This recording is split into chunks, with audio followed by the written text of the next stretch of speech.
So memory care is a place for those that have dementia, Alzheimer's, Lewy body, Parkinson's disease, or someone that might have had a stroke and is not able to speak, but is still able to move around, but they're also losing their memory at the same time. It's something major has happened in their life where they're no longer able to take care of themselves.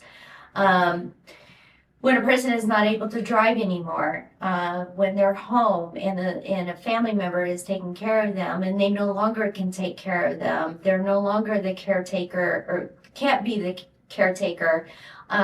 They need to go into memory care. They need to be able to be taken care of and have that consistency. So memory care is a place for safety. The levels change Right. as you go up as far as the living goes. I'm not saying that independent living is low.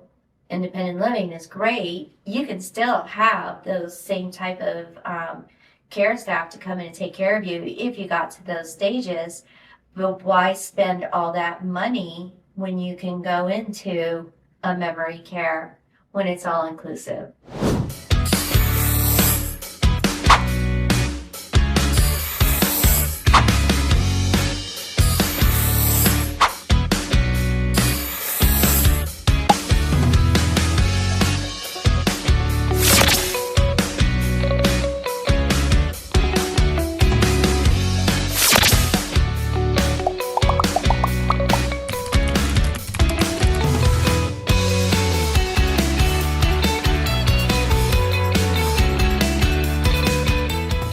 Welcome to the Living Well and Aging Smart podcast, the podcast for seniors who are currently, maybe with their families, navigating the next transition in their life and hopefully doing so with a little bit of purpose, a little bit of wisdom, and a little bit of humor, maybe a lot of humor, because I think we get to where we're at today. You need to be a little bit more humorous. Here's the cool part, is every week we're going to discuss things that matter to those of us who are seniors.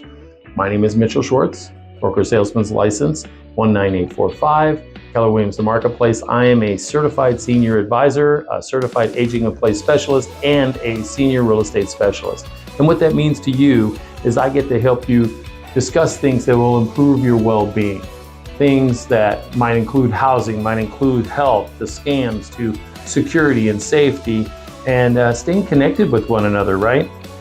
Here's the thing, it's not about just listings and sales. It's not about that. Every week, we discuss things that matter most to our clients, the senior community out there, things that will help you make the decisions about your life's transitions, about your aging in place, if that's what you want to do, and protecting your legacy. And guess what? From time to time, we'll talk real estate stuff too. Why? Because you need to have the best information to make the decisions for you as they come up, right? I'm also going to have people on here from week to week that are going to help you through stories and insights. And these are professionals who work in our community who very much care about the seniors they work with. So as we do that, thanks for being here. Let's get started on our episode today. I'm really looking forward to sharing this with you. So everybody, this is my friend, Michelle McClintock. Hi. And Michelle currently works with the Vineyard, which is a memory care community. By the way, I was at the skilled nursing facility right next door last night. My mom's friend is there. She fractured her tibia or whatever. Ouch. And she's got her act together, and she still needs to be in rehab for like 3 weeks. She's 89 years old. So yeah. Anyways, Michelle works at the Vineyard. We've known each other for a couple of years. She's actually a client of mine. She and her husband bought a house with me. But here's the thing. Michelle and I connected because of her desire and mission to help seniors and people who have challenges. And we met at an assisted living community, and now she works at a memory care facility. And we're going to talk about kind of differences. We're going to talk about what it is, what it isn't. And I want you to share what Vineyard does for people and why that's a great place. Because I walked through it. It's a beautiful community. I walked through it, and everybody seems to be in a good mood. I'm not just talking about the employees. Like when I walked through and we saw people there, they seemed really adjusted. And I thought that was really powerful. So before we get started on that, just share everybody. I like the whole CNN or Reader's Digest, whatever you want to work. My clients know what both of those are. But let's think in terms of just tell us about where you grew up, what brought you to Vegas, maybe what you did before this whole senior stuff, and what drew you to helping with seniors. Well, thank you for having me today. So I was an Air Force brat Oh and boy. traveled a lot and finally settled in Michigan, and grew up there, graduated in Grand Rapids, Michigan. So after that, I just knew that after living in Michigan, because they have the different weathers over there, Just a little bit. and it's more of a snow and it's cold and Right. and it can be miserable. I knew and remembered. Well, I remembered when growing up, traveling with my family, the hot weather in Phoenix, Arizona. We were stationed at Clark Base, Oh, and I loved how hot it was. Yeah. So I made a mission after I graduated from high school. I am moving back to Phoenix, and I did. And how I moved there was, I overheard this lady talk about needing a nanny, and I volunteered. Said I'd love to go. So I ended up in Phoenix from there being a nanny. And of course, life changes, things happened, and I got into leasing apartments. I met this gal, and she became one of my best friends, and we still talk on Facebook. And she taught me the basics of leasing apartments. And so I started out as a leasing consultant and worked my way up to being manager of a community of 310 units. And you have all your hair still. That's I amazing. still have all my hair. And the great thing about the 310 units, it was a diversified community where there were college students and single living homes. So it was a great experience. Okay. Then I got married. Then I had kids. So things changed. And then after, my kids kind of grew up and was at a stage where I was able to go ahead and go back to work and start my career, I went into senior living. And how I went into senior living is I took my past experience in apartment complexes and used that. If I'm able to do that, why can't I do senior living? So that's how I got into it. Oh, wow. So what do you find is the chief difference between, I guess we could sell leasing an apartment for anybody versus sort of leasing a space that's in a community of people who are older? What's the difference there? One, age. Two, you have a lease. When you are in an apartment complex, it's a lease. And the rules are different.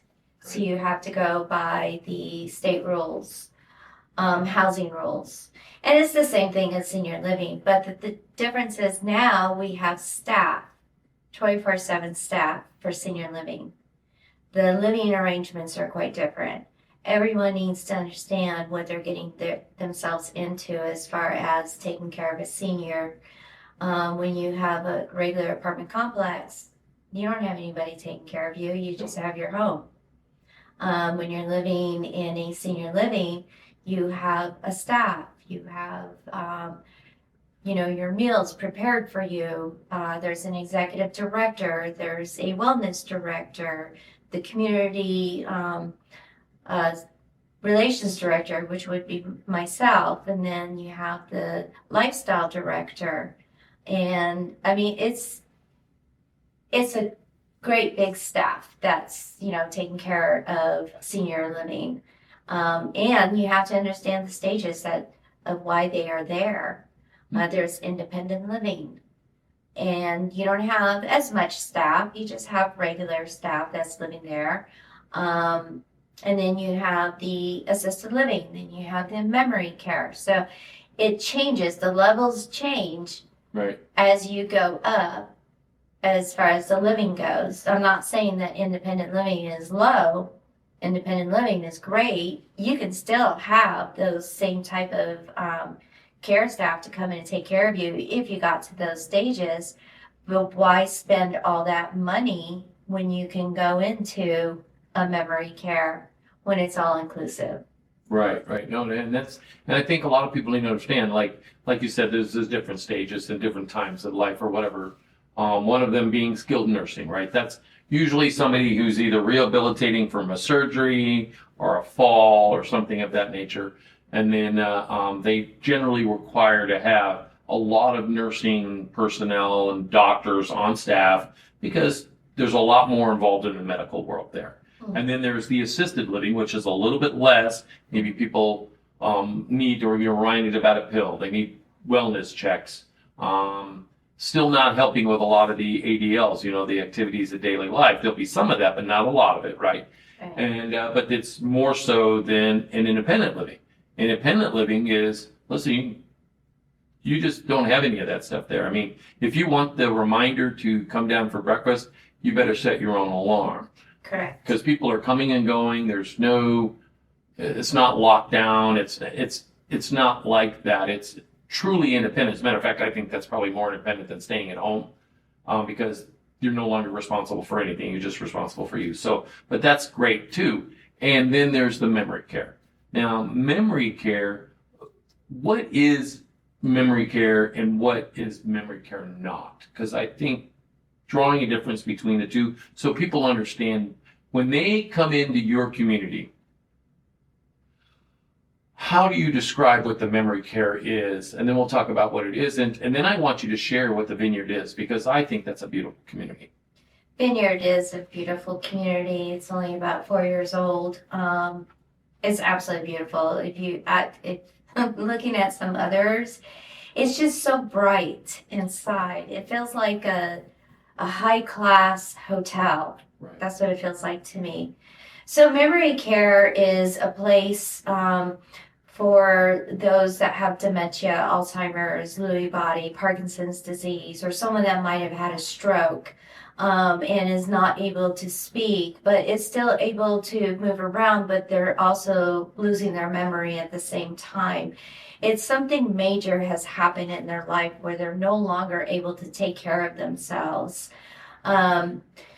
When a person is not able to drive anymore, when they're home and a family member is taking care of them and they no longer can take care of them, they're no longer the caretaker or can't be the caretaker, they need to go into memory care. They need to be able to be taken care of and have that consistency.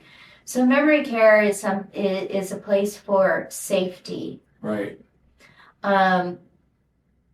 I know in the old days they say that nursing homes is all locked down and, it was so different back then. And yes, it was so different back then. They didn't have so many rules and regulations at that time. Today, they have a lot of rules and regulations, state laws. We have to abide by them. Yes, we have locked doors, but it's for the safety for the residents. It's not about we're trying to keep them locked in. They're welcome to come and go anytime and live a normal life. But is it for their safety to leave the community? So not only you have the ability to live in a beautiful place, all of these apartments are studios that are rented out. They have their meals taken care of. They have their snacks, housekeeping, laundry, 24/7 care staff is there. So living in a memory care is just more for those that are starting to decline in some way with their memory loss.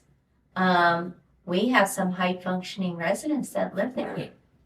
And our high-functioning residents completely understand what's going on, but they don't remember some things. And from day to day, yeah.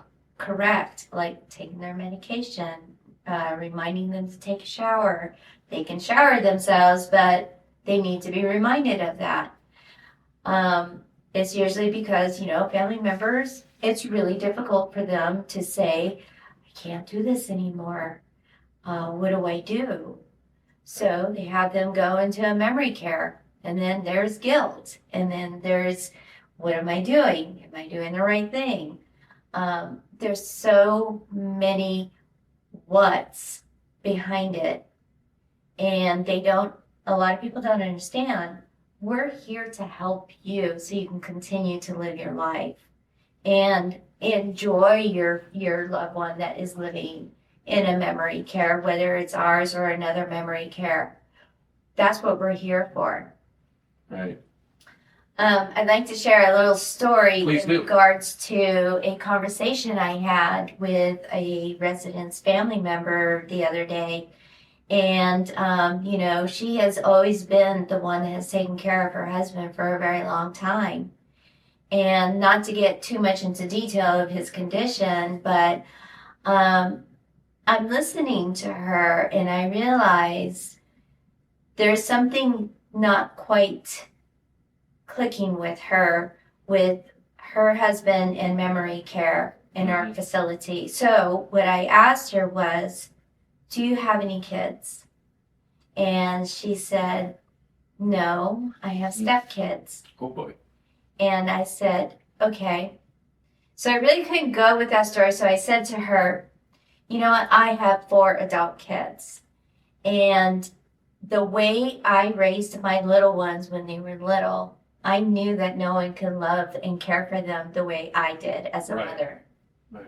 So my point to her was, no one will be able to love and care for your husband the way you did when you had him in your home. Now that he's here, allow us to go ahead and love him, care for him, so you can now have a life.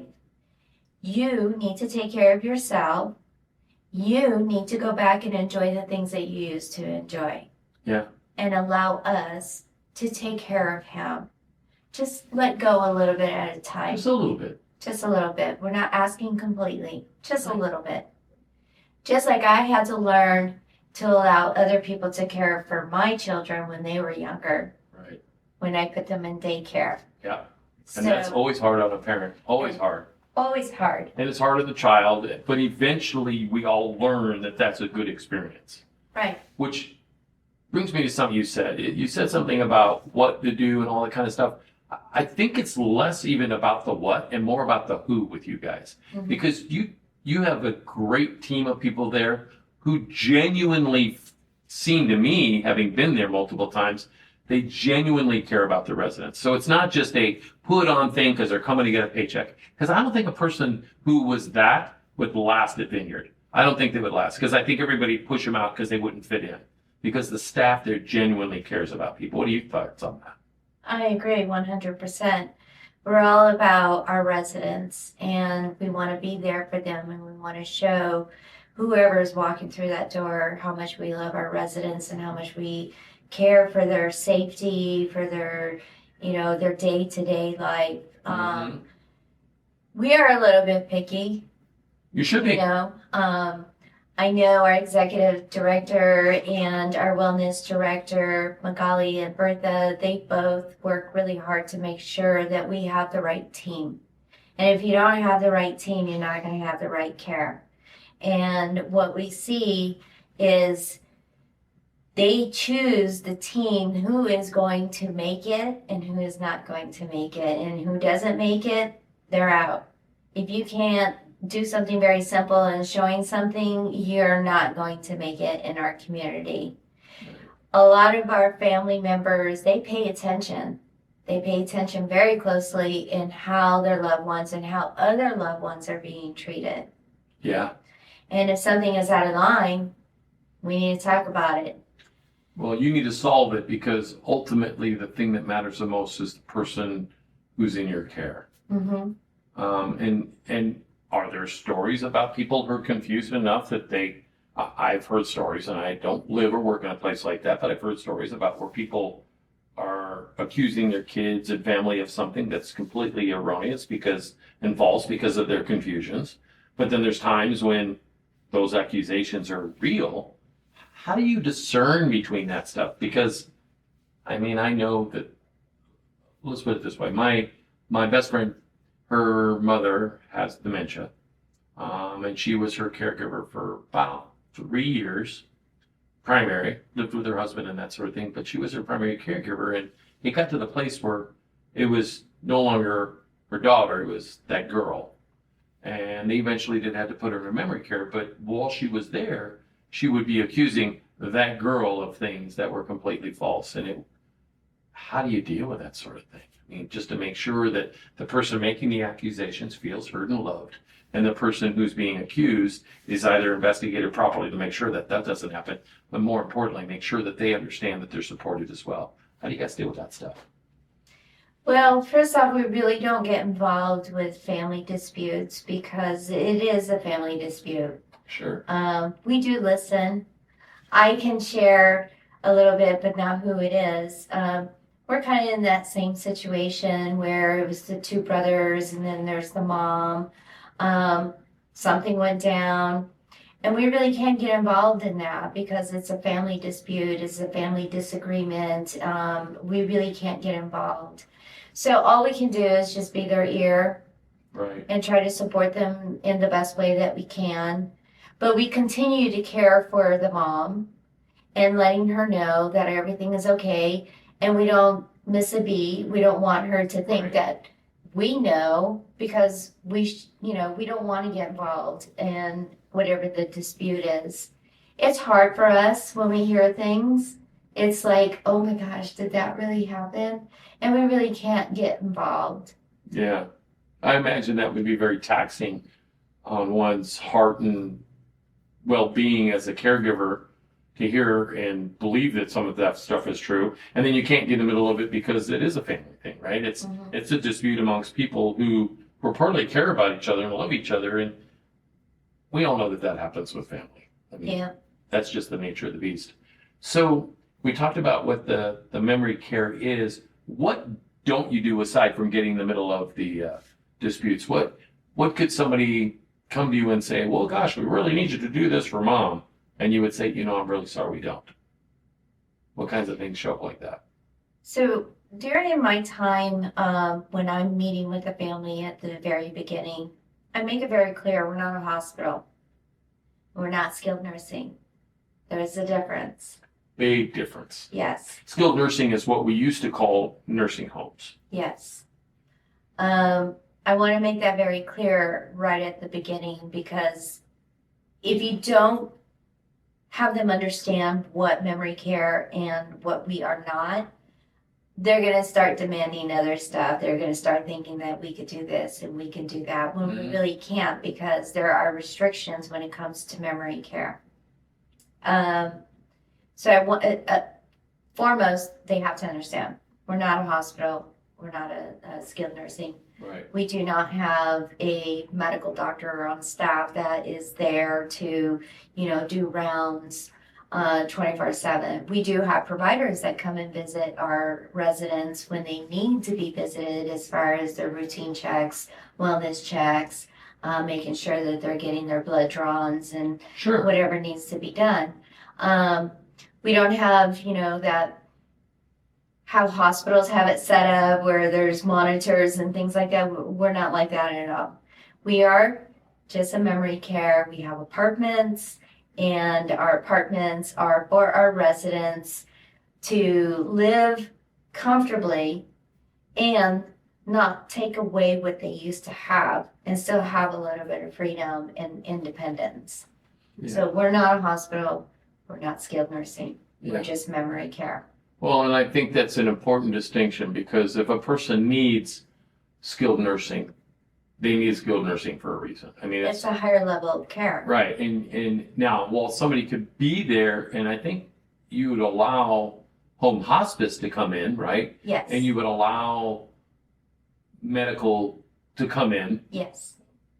but that's not what you provide. No. And I think it's important for my listeners and viewers to understand that there is a difference. And let's just be clear. Everybody at one stage or another is going to have some sort of dementia. Everybody.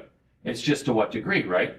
Right. Some of us have it deeper than others. And I say this because as I get even further into this world of helping seniors, I notice that there's a lot of people, God bless them. And I, like my friend, she took care of her mom, and her dad, her husband did it. And I thought, what a hero. I don't know that I could do that. My mom lives with me, and she does not have the cognitive issues that somebody has dementia. Now, she turned 85 last Saturday, and yeah, does she have memory things? Sure, everybody has that, and it's way different. And so I think knowing that, and as I see it, my biggest concern, and this is the same thing I expressed to my friend when she decided to take over as the caregiver, was how are you educating yourself so you can serve the needs of your mom well? And I say that to the people who are out there because there's a tendency. She took it on initially because she had guilt about placing her into a community. I would think that the guilt that comes from that is sort of misplaced, because if you are not capable in a respectful way to take care of that person and not put yourself in harm's way, then you're making a choice that could hurt both of you.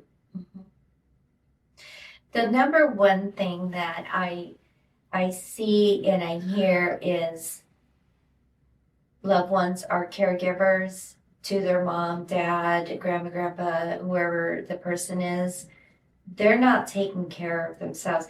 In the beginning, they make that decision. I could do this, no problem. I can take care of mom. Yes, I'm Wonder Woman or Superman. And I already take care of mom. Yeah, I can take care of mom full time. But you know what? That full time turns into overtime. Sure it does, because it doesn't stop. No, it does not stop. It's constant care. And the time you think you're going to get a breather is when they're sleeping, until you realize that they're going to get up at 2 a.m. and start wandering the neighborhood. Right. So now you're setting up cameras, and now you're setting up security systems. Now you're doing all this. You're doing all this extra stuff that you didn't have to do before, and having to take care of someone full time and overtime like that, it's exhausting. And then these are the people that come to me, and I can see it in their face. I can see it in their body language that they're at their wits' end. They don't know what to do. They think this is they think this is what they want to do is, okay, memory care is a good place. We should put mom in a memory care. And then they have that guilt that you're talking about. Once they make that decision and they're like, oh, this would be great. She's going to socialize. She's going to have her meals. She'll be taken care of. She'll get her medications. She'll be bathed. Da, da, da, da. So all great and dandy. Now we're down to the root of it. Your guilt. You're feeling guilty because you were the caretaker. And the family have pitched in, but you're exhausted and you can't do it anymore. And people are not educating themselves enough to understand the full spectrum of having to be a full-time caregiver. You're giving up your life. Yeah, it's like having another child. It is. You're starting over. Yeah. And so I tell these families, it's okay. Don't feel guilty. It's okay. You're going to feel it at first. Give it a few weeks, maybe a month, depending on who you are. But it's okay, because once you start getting rest, once you start taking care of yourself, once you start eating right, and once you start doing the things that you used to do that you weren't doing, your life is going to come back together. And if you're not taking care of yourself, you can't take care of your family. Right. And you're not going to be able to think straight. I think about it like being on an airplane, right? When you're there and they talk about emergency situations, what is the thing they say? Well, there's going to be air masks that drop from the ceiling. Mm-hmm. They don't say put everybody else's on first. They say put yours on, secure yours before anybody else. Then you can help other. And all that tells me is we first have to care for ourselves before we're capable of caring for others. Yes. And I think that's totally true, especially in this instance. And I can understand the guilt, you know. I think, probably initially feel a little bit of guilt. And then I would have to look back and I'd say, well, what am I feeling guilty for? Am I feeling guilty because I personally think that I should be a superhuman and be able to do all that, plus run my life, plus deal with my family, plus deal with my own children, plus deal with a business or a job or whatever? And no one person is capable of sustaining that. Mhm. And yeah, you may say, okay, I want to take mom to a place for respite so I can take a vacation with my husband. Well, I get that part. And then what you're thinking is, well, that's going to be helpful. And really that's more disruptive because it takes the senior out of their standard of care or their familiar surroundings or what they have come accustomed to, because maybe that place is not going to feed them at 5 straight up every day. Maybe that person's not going to make every single day, because of their life, they're going to want a peanut butter and jelly sandwich on wheat toast with a certain kind of potato chip and a pickle, and that causes them to feel comfortable and secure in their environment, and maybe they don't get that. So I see that, and by some cases, they're actually harming their family by being insistent on being the caregiver. Mhm. It's not helping anyone, namely themselves. Yeah, because everybody feels it. Right. Even the seniors feel it. Sure. They might even not be able to articulate it, but they know. Yes, they feel the tension. Mm-hmm. They know something that's going on. So if it's not a happy home, it's not a great home for them to be in. Right. You need to put them in a loving environment. Like Vineyard, it is a loving environment. I've had people come in and say, oh, it feels so relaxed. You in can here. feel the energy when you walk in the door. Yeah. You truly can. And they're just happy of the feeling. It's the feeling, the smell, the sights, everything. If all of that is showing, they feel the energy. They feel what is going on. If they feel all of the senses, then it's not a good environment, for them. If it's a bad environment for them to be in. Right. Such as if they feel the tension and they don't feel loved, and then they feel that, this person is always upset, that person is always tired, they're going to feel that. So we have to think about their safety as well. And when negative is hitting everyone, nobody is winning. Right. When people come to Vineyard, they always say, oh, it feels so relaxing in here. We try to have that vibe of showing and feeling that love from everybody, that everybody is taken care of, that the care staff enjoy what they're doing. They have smiles on their face, and they're caring for, their resident. They're caring for the loved ones of the the siblings that had their mom and dad in there. So having all those senses heightened and everything is good, they're going to be happy. The families are going to be happy. But if you have disruption in the home, it's not a good one. Well, and I think that's what people need to understand, that everything you do or don't spills over into the energy and the feeling that the senior has, right? I think, and if we assume, and I've known people all the time who say, well, my kids don't know that I'm getting a divorce. They know. Even little ones can sense the changes in the energy, right? Mm-hmm. And I think it's the same thing as we even progress as humans. The older we get, the more attuned to that stuff we actually tend to be. And so if we're not taking care of ourselves and our family and our lives, and there's tension around that, the senior's going to know it. They're going to feel it. They won't be able to articulate it, maybe, but they're going to know. And I think you guys at Vineyard give people the freedom to live their lives again, knowing that mom and or dad or grandma or grandpa or whomever is being cared for well, and they can come. Do you tell people they can come as many times as they want, every day, every month, every week, every year? Of course. It's open to the family members to come and visit anytime. They can even stay the night if they'd like. If they want to pop in at 2:00 in the morning because they couldn't sleep, it's an open door. I've been there and seen people hanging out with their family in the big room that you guys got. I personally, it feels great, really good energy. And I would encourage people, listen, this is not a place where you park somebody and don't ever come back. No. This is a place where you bring somebody to extend your love for that person for a longer period of time. And studies have shown, if I'm not mistaken, I could be wrong, I'm not a doctor or anything like that, but I vaguely remember reading that a person who goes from being cared for by one person in their home, where there could be stress from the care, into a community where a lot of people are caring for them, and then the person comes to visit them, they actually extend their life. Mhm. They actually have a much more joyous outlook on things and don't feel frightened. Don't lash out because they're angry. Yeah, they're going to have some of that just because of the memory care stuff, but they're going to literally be living a different life and feel better about themselves, which is what we want them to do. Exactly. We want them to feel secured and feel safety. That is really important for them because they are being taken away from their home, Right. their place of living, what they used to know. My daughter's not around anymore. My son's not around anymore. I don't see the grandkids. We want to try to keep that continued lifestyle, knowing that they can continue to live their life.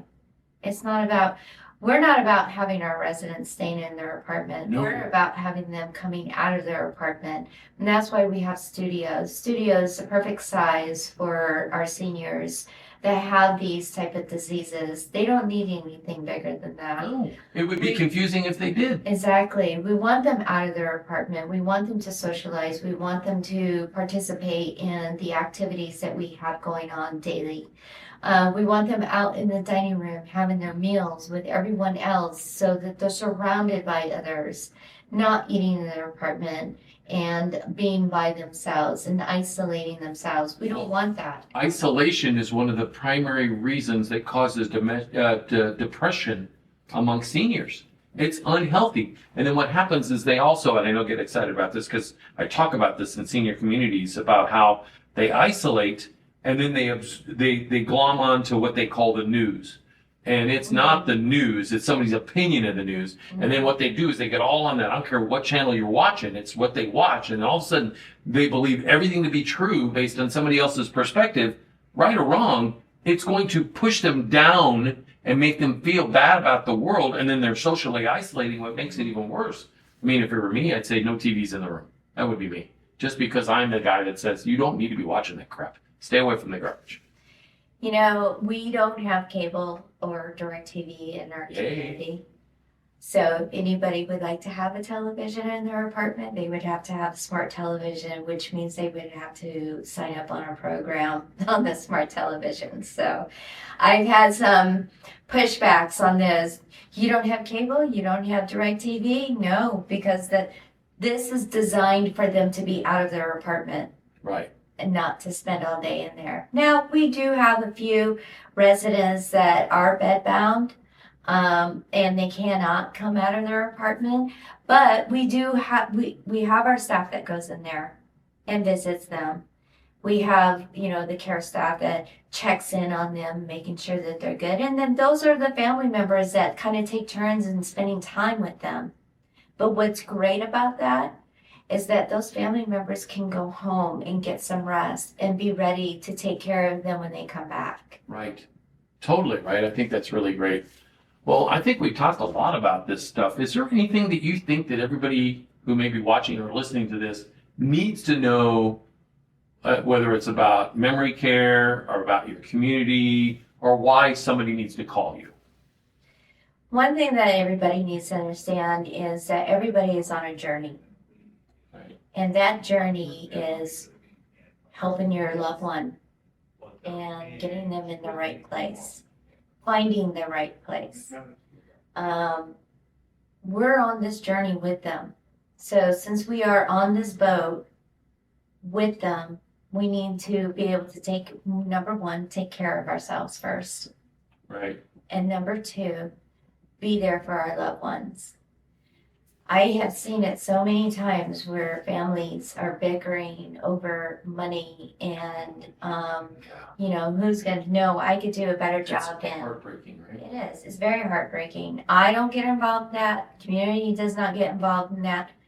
But that is, the reality is it's money or I could do a better job. Memory care can't do what I can do. Give us a try. Yeah. Give memory care a try. Try respite. And then I know we were talking about respite. We don't want to disrupt them from what they used to do. I think it's an important part of what we do. But the respite is there for a reason. And when I tell family members as far as respite goes, have them move in, be there for 30 days, see how it goes. 9 times out of 10, they end up staying. Yeah. Because now the family has been able to deal with what they need to deal with, and they've gotten their rest and their understanding. I can now take care of mom because I'm rested. Yeah. So just remember, we're on a journey with them. Yeah. Everybody together. We're all Yeah. rowing in the same boat. Hopefully we're all rowing in the same direction. Yeah. Because the person that matters the most, while they might not be the captain, they're most important passenger on the whole thing. And I think that's true. And I always tell family members you need to educate yourself so you understand what this disease is. Because if you fully do not understand it, you're not going to be able to take care of them. Some progress slowly, some progress quickly, some result in parts of your body forgetting to function. And that whole dementia umbrella covers a lot of things. It does. Alzheimer's is just one of them. So it's very, and I understand how it can be confusing, and people are like in denial. I can't believe this is happening to me. I can't believe it's happening to my family. And just learn about it. There's lots of resources out there. I'm sure if they reached out to you, you have some resources for them. I know I do. So do you mind if we publish information about how to get a hold of you at the office, a little bit more about the vineyard? Yes. That's okay? Yes. Okay, good. Because I did take some video there, and we're in the process of editing that up, and I'd like to think that we'll eventually have that edited up so then maybe we can tie it to this podcast so people can see Vineyard and they know what it's like. And I think watching that, they'll feel the energy that comes through the video because it is a beautiful place. Well cared for, strategically located right there at Horizon Ridge and Coronado Center area, right? Correct. Real close, and it's a beautiful community. It really is. You guys take really good care of it and lots of good energy. So thank you so much for being here. I appreciate you so much. Thank you. Thank you for being here on today's Living Well and Aging Smart podcast. It's never too late to transition in your life and take the next step in aging through clarity, through confidence, and certainly with a great community that cares about you. If today's episode resonated at all with you and you got questions, feel free to call me up directly. I'm on my cell phone, 702-303-0040. You can reach out to me personally. Go to my website, seniораssistanceteam.com. You could also, if you want, click the link in the description and say, hey, I'd like to schedule a free 15-minute phone call with you, just to chat and ask whatever question you got. That's why I'm here. Feel free to reach out. But if you got something out of this, or you think somebody else would, subscribe to this, leave a comment or a question, share it with a friend. Those are things that would be very helpful. Thank you again so much for being here. Until then, all I'm asking you to do is stay safe, stay smart, live well, and age smart. I hope to talk to you real soon and look forward to seeing you in the next podcast.